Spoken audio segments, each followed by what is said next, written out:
Hello mga kasuki! Ngayong araw ay kailangan ko namang linisin ang aking refrigerator dahil makapal-kapal na nga ang yelo.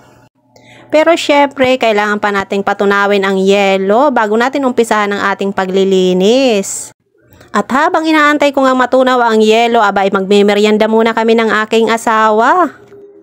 At ito lang naman ang aming merienda, tasty with palaman. At habang nilalagay ko nga yung palaman, abay pinaikot-ikot ko pa nga yan. Parang ikaw lang yung pinaikot-ikot tapos iniwan, charis. At una ko yan ibibigay sa aking asawa. Siyempre, hindi ako pinaikot at hindi ako pinaasa, charot. Dami mong alam. At eto nga, inulit ko na naman. Ikot-ikot lang, ikot-ikot, charot. At ang pangalawang ikot ay siyempre sa akin na kain tayo.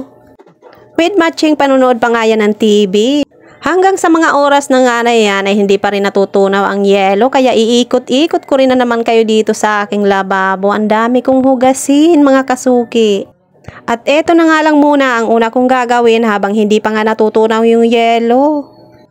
Kapag mamaya ko pa nga ito gagawin at inuna kong linisin yung aking ref ay siguradong aabuti na ako ng gabi.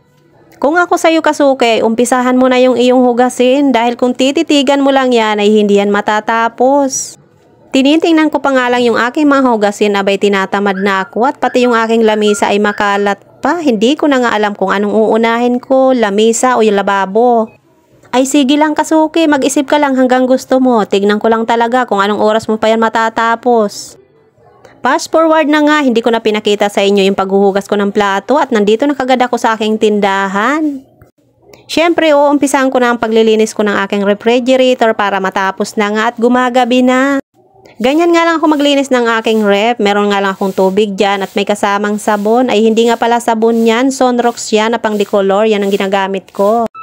At syempre may basahan. Alam nga naman palad ko ang gamitin ko. Ay wala naman nagtatanong kasuki. Ikaw lang naman nagsasabi. Charis. O sige na, dami mong alam. Eto nga palang ref ko kahit maliit lang yan ay sobrang laking tulong nga yan dyan sa aking tindahan. Pero sa ngayon nga ay walang ang laman yan, puro tubig lang naman ang nilalagay ko dyan. Sabi nga ng anak ko, i-off ko na nga daw yan dahil wala ng laman, puro tubig lang naman daw. At para mabawasan na rin ang pagbabayad ng kuryente. Eto lang naman yung dahilan kasuki, ayan yung wine na yan, ayan lang naman yung dahilan kung bakit binubuksan ko pa rin yung aking ref kahit wala naman talagang laman. Minsan lang ako magpiling mayaman, abay sayang naman yan pag napanis, charis. Gusto mo lang naman pala magyabang, ang dami pang sinabi. Ito talaga yung totoo mga kasuki. Hindi lang naman kasi tubig ang pwedeng ilagay dyan. Minsan pag may mga tira-tirang ulam, nilalagay ko rin dyan. At minsan din pag may prutas yung asawa ko, o diba? Hindi pa nga ako tapos sa sasabihin ko, abay kung ano-ano na kagad ang iniisip nyo, charis. At alam nyo ba kung bakit wala ng laman yan? Eto, para ito sa mga marites dyan. Oo, ikaw, yung marites dyan.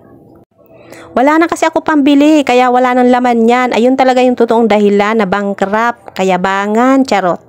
Sabi nga nila, huwag kang mawala ng pag-asa, balang araw magkakalaman din yan. Kung ngayon, nasa ilalim ka, anong malay mo bukas, nasa ibabaw ka na, o diba, think positive lang kasuki, bilog ang mundo. Wala naman kasi si Lord ibibigay sa atin na problema na hindi natin kaya at syempre lahat ng problema may katapusan. Kaya nga ako, hindi ako nawawala ng pag-asa, lalo na malapit lang sa amin ang pag-asa, planters lang, cherries. Bye!